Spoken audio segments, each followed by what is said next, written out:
याच कार्यक्रमामध्ये सचिन अहिर देखील आले होते आणि त्यांनी असं म्हटलेलं होतं की महापौर पद जे आहे हे पद देखील त्यांनी घ्यावं. याकडे आपण कसं पाहतो? कोणी घ्यावं? आदित्य ठाकरे. अहो ते आमदार आहेत ना, सगळी पदं त्यांच्याच घरात गेले तर बाकी कार्यकर्त्यांना मिळणार काय? ठाण्यामध्ये आता महायुती होतीये तुमची, असं असताना मोठा भाऊ कोण असणार आहे? आम्ही सगळे एक दुसऱ्याला जुळे भाऊ समजतो. छोटा भाऊ मोठा भाऊ नाही, आम्ही जुळे भाऊ आहोत. नैसर्गिक युती आमची आहे.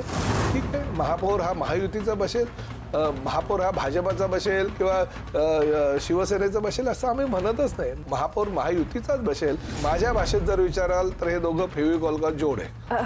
म्हणजे पूर्वीच्या काळी मला आठवत आहे सुशील कुमार शिंदे आणि विलासराव देशमुखांना दो हंसो का जोडा म्हणायचे. हे सुद्धा दो हंसो का जोडा आहे. पण ते एकमेकांकडे बघून हसत नाहीत.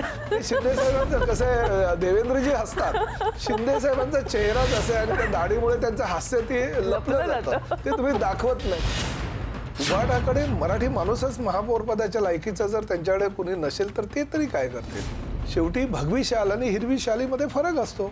आज त्यांनी हिरवी शाल पांघरलेली आहे आणि शिवसेना प्रमुख बाळासाहेब ठाकरे यांची भगवी शाल एकनाथ शिंदे साहेबांकडे आहे.